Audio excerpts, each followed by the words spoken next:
Hi, everyone. Thank you for joining and welcome.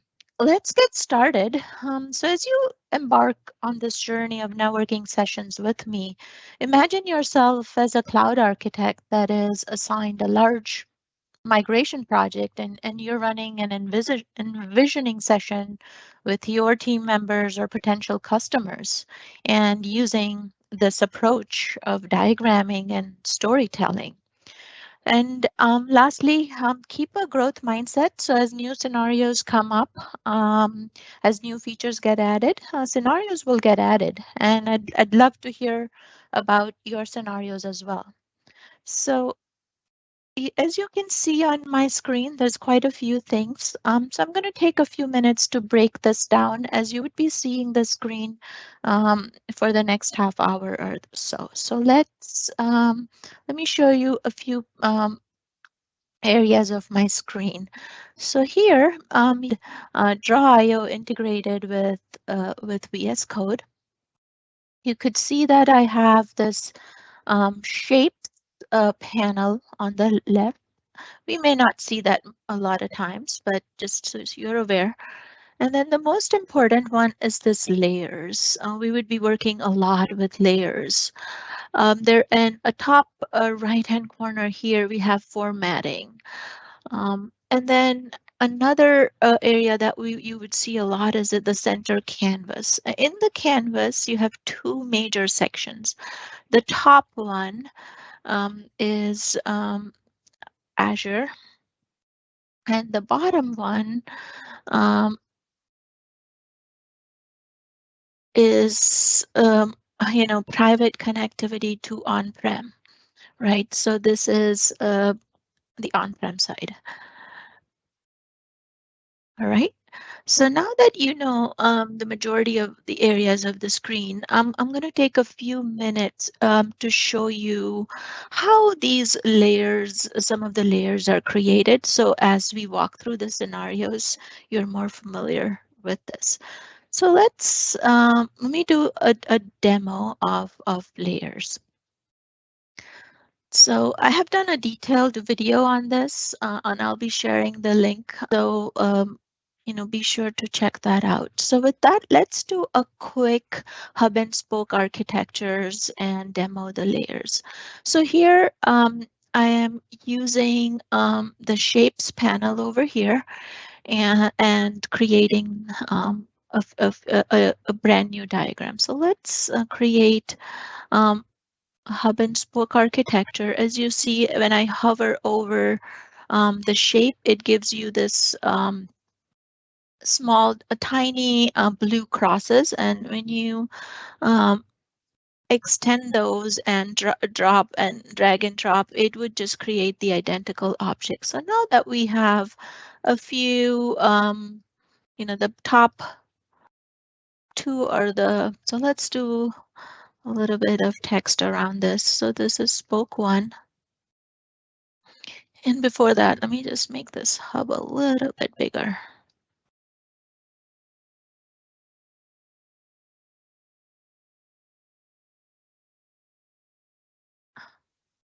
All right, so let's call this spoke one.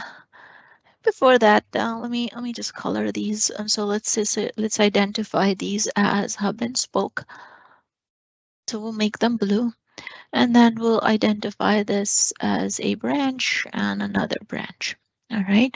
So the idea here is to demonstrate a few layers. So let me put some text around this so we know what these are. So spoke, and then when you click highlight and then drag, control drag, it repeats the text, it clones the text. So let's make this. So we'll call this spoke 2, we'll call this hub.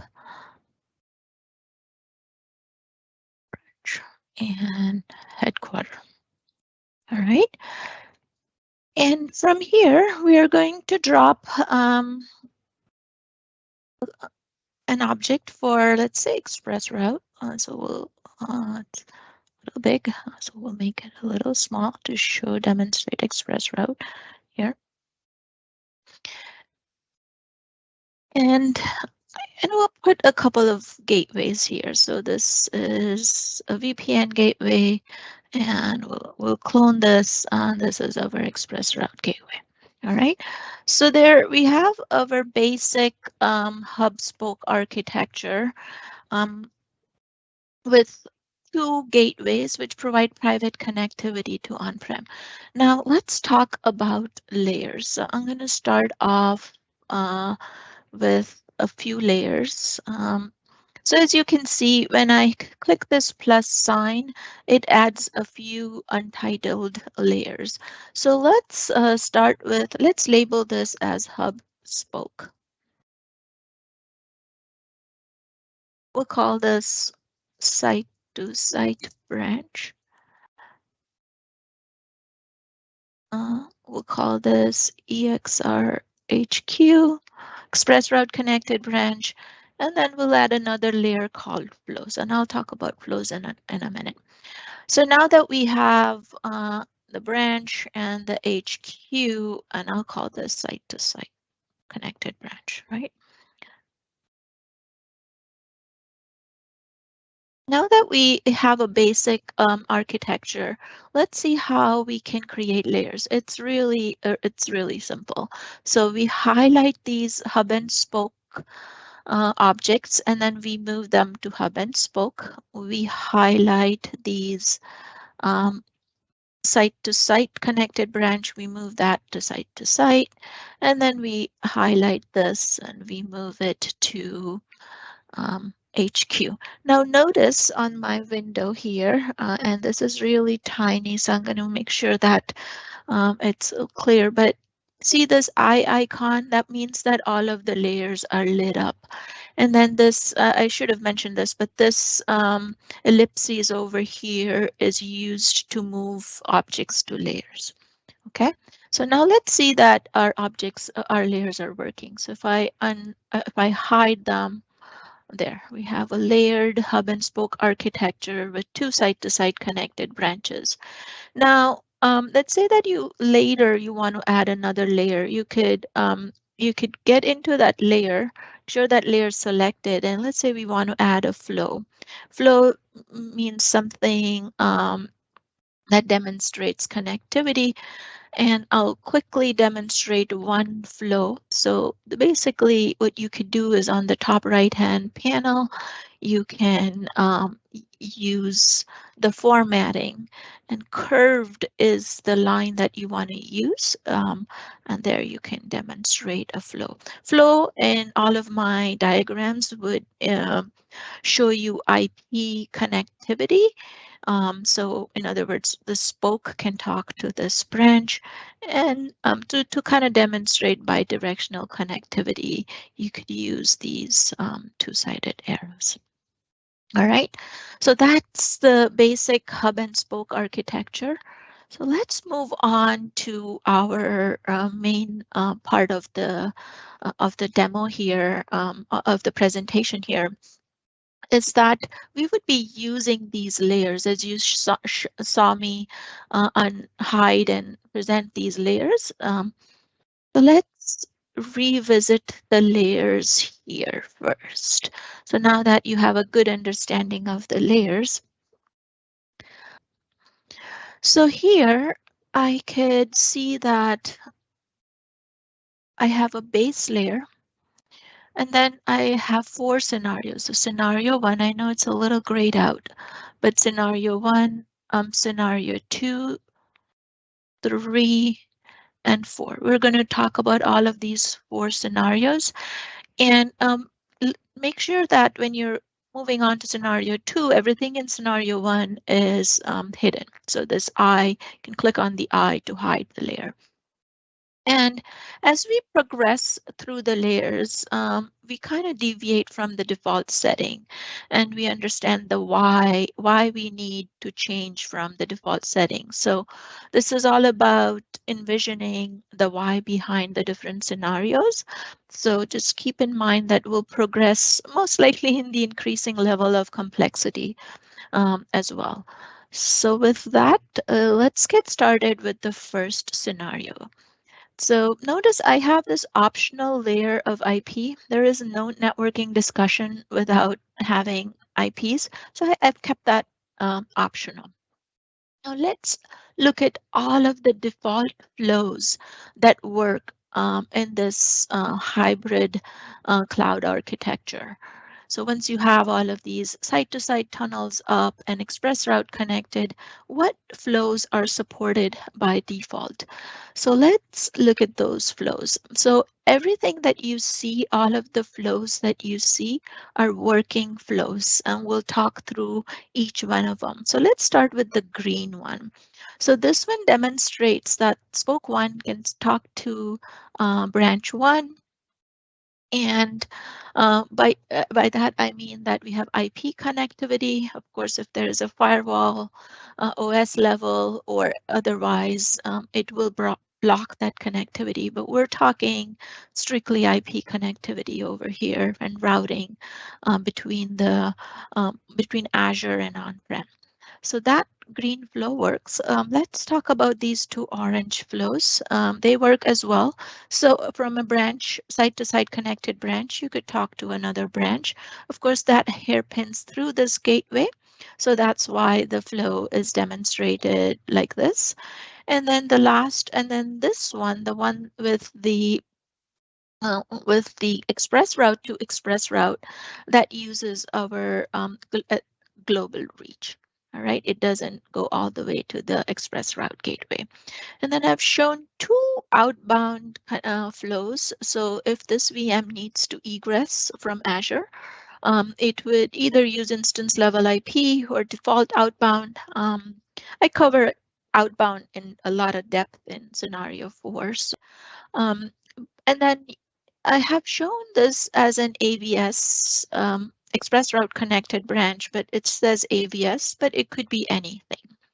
And then this flow is egress from AVS. Usually we give you local egress over there. Now, this is all fine. What are some of the routing considerations, right? So let's look at, so let's uncheck this and let's look at some of the considerations. So as you can see, out of the box in hub spoke design, a spoke cannot talk to spoke from a routing perspective. And VPN connected branch cannot talk to express route connected branch. So should you need that connectivity, what needs to happen? And you can see I've put a couple of light bulbs here that kind of gives it a way how to solve that how to solve that flow. And the way we can do it is let's go to the next level. So let's focus on the top one and see how we can address that flow. So the way to address the top flow is we drop an Azure firewall, and it gives you the spoke-to-spoke connectivity. And you can also send all of your traffic, internet-bound traffic through the firewall. Now, anytime you have a firewall or an NVA, which is our next layer, there is a setting that becomes very, very important. And on the VNet peering, you could say use remote gateway. So what that means is remember these default flows we have. What happens is that when we say use remote gateway, the spoke learns about these on-prem networks. And similarly, the on-prem networks knows how to route to spokes. So you want to ensure that you have this propagate gateway routes turned on. And when you do that, it will bypass, this flow will bypass the firewall. I mean, I have a scenario where you can send everything through the firewall, but out of the box, the first scenario is mostly about default settings. So with that, let me turn off the default flows. And if you remember, there are two ways to solve this spoke-to-spoke connectivity. And let's look at the second option. The second option is, and that's from a placement perspective, you can drop an NVA in the NVA subnet, and that gives you this spoke to spoke. Of course, you have to have a UDR that points either the quad 0 route to the NVA or the more specific route for the spoke through the NVA. And that's how you get the routing between the two. But be sure that if some of the connectivity is not working, you check out these default settings, especially the propagate gateway routes sometimes causes the routing to be asymmetric. So with that, we end scenario number 1. I take you to scenario number 2, um, which is Azure Route Server. But under the hood, the why behind the Azure Route Server is this flow right here. So site-to-site VP connected branch to express route connected branch. If we need that connectivity, we're going to use the Azure Route Server. So let's dive into scenario number 2. So anytime you turn on the scenario, at the bottom or on the side, I list some of the notes for that particular scenario. So if you're presenting this, you could find some of the notes over there. So the why behind the scenario number 2 is it gives you that VPN ER transit. Notice that route server is deployed in its own subnet, and with the branch to branch toggle enable, you get the ER VPN transit. Route server is not in the data path. It merely exchanges the routes that it learns from the VPN gateway and the express route gateway. And let's look at one more corner case. So I was working with a customer on this design, and what happens is when you deploy an Azure Route Server, you need two VPN gateways, active VPN gateways.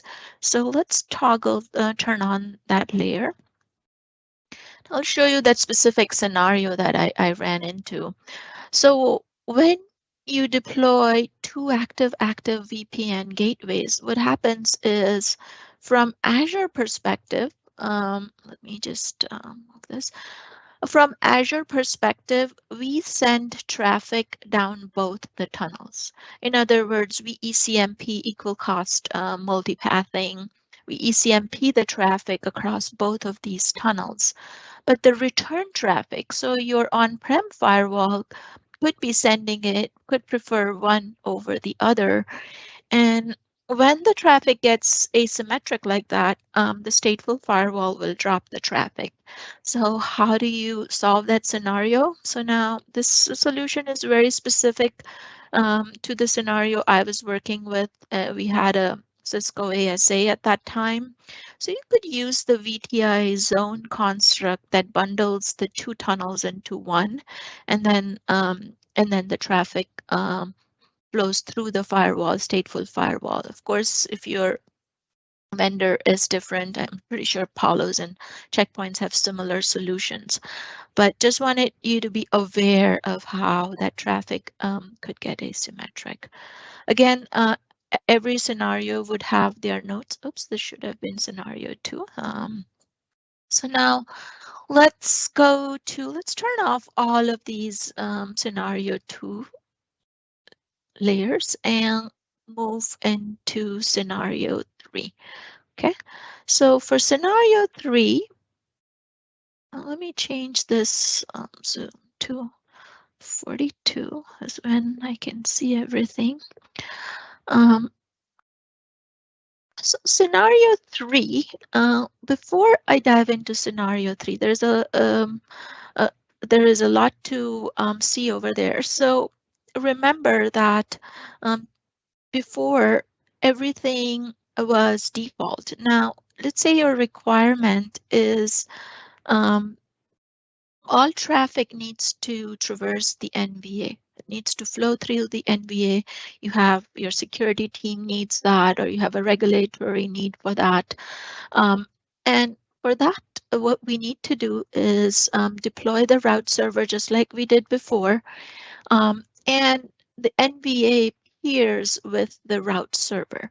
So what that does, when you pair the NVA with the route server, you can advertise the routes. So let's see how you can influence the north-south traffic. So this NVA can advertise the 0/0, the quad 0 route down to the express route or to a site-to-site connected branch. If you're using BGP over IPsec, you can advertise these routes. Of course, you don't have to accept it if that's not what you need. You can block those routes here as well.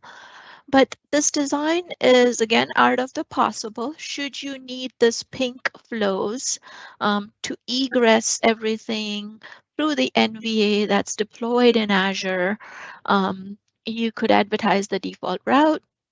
There's just a couple of things to note. All of my notes and special things, if things are not working, are documented here, but I will show you two major things to be aware of. When you have an NVA, anytime you have an NVA, it could preserving the flow symmetry is the biggest challenge, right? So just be aware of how you set up your VNet peering. Those settings are very important.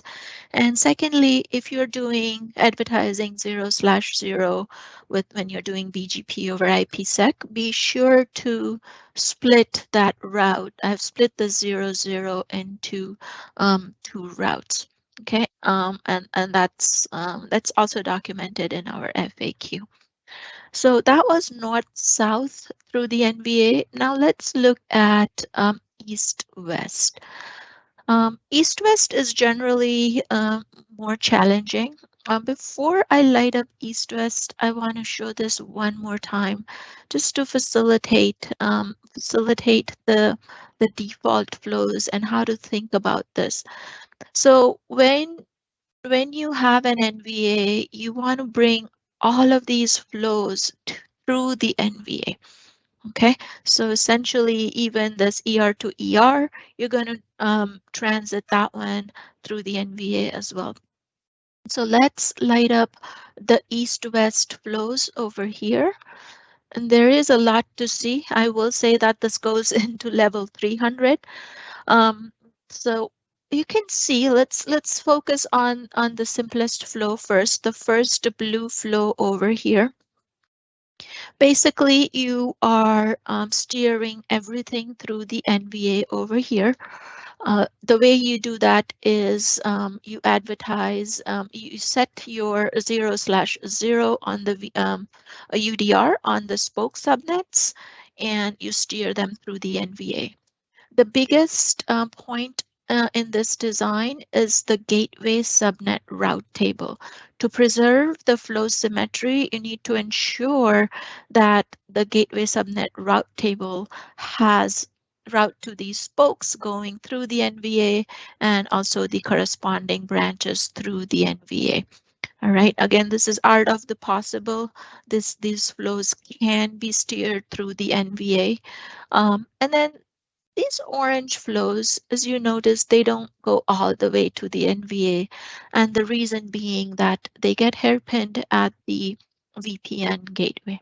All right, and the hardest flow here is the express route to express route through the NVA. Remember, before it was going through the global reach, but to steer that traffic, you can advertise 10-8. I had IPs in my scenario. The summary route is 10/8. And I advertise that, and it attracts all of these traffic to the express route gateway. And then the gateway subnet route table steers it to the NVA. All right, so that's the key part of the design. Let's turn off this NVA East-West. I recently added this SD-WAN scenario. So let's say rather simple. Let's say that instead of having these site-to-site connected branches, you have an SD-WAN NVA just like how we did the quad zero, you could advertise your SD-WAN networks, and then you get the flow. Your HQ branch can talk to your SD-WAN connected branches, or your spokes, for that matter, can talk to the SD-WAN connected branches. All right. So with that, I am going to my last scenario in the single region design. So this is really interesting. So let's look at scenario number 4. So in Azure, unlike your on-prem network, everything can egress, all of Azure VMs can egress using different type of services, right? Usually on-prem, you have a centralized perimeter firewall and you egress from there. In Azure, you have, as I have listed, a few different ways to egress. So let's look at those flows. So let's say from the perspective of this VM, we can egress using a default random IP. If you give it an instance level IP, it would egress using that. Um, you can also have it egress using NVA or the AZFW, as we saw in some of the previous scenario. And then the most recommended and optimal way to egress is, of course, using the NAT gateway. And I point to Azure documentation link over here. So if you have the git clone my repo and launch this diagram, you should be able to get those links as well. Now, when I show a red flow, that means you cannot egress out of App Gateway. The reason I have App Gateway is for inbound flows. So let's turn off the outbound, turn on inbound. Now, for inbound, this is again from the perspective of this user. You cannot inbound into a random IP, of course, or the NAT gateway, but you could have inbound into these other services. Now, the complexity happens when you club these services together. So let me show you a few scenarios where when you club these services together, you need to be aware of what happens in certain type of combination. So let's look at these red flow. So the dashed line is showing the incoming traffic, so initiated by this user coming in, and then the dotted line is showing the return traffic. So I was working with a Kubernetes a deployment, a customer with a Kubernetes deployment, and they had an external load balancer in front of the Kubernetes cluster. But they also had a firewall deployed, which the Kubernetes team was not aware of. So what happens is that flow comes in this way, and the return traffic, because of the quad zero route that we saw in the previous scenario, was going through the NVA, and NVA or the firewall isn't aware of the incoming flow, and it drops the traffic. So it is important, and I have the Azure documentation link over here that shows you the solution, but strictly from an architecture perspective, it's important for the cross-functional teams to collaborate and work through these kind of scenarios. And the second flow, which is it's a green flow, happier flow. Again, the dashed line is the incoming, and then the return traffic, the dotted line, goes back to the app gateway, because app gateway is a layer 7 proxy. It terminates the connection, so the return traffic goes back to the app gateway. All right, so that's the combination to be aware of.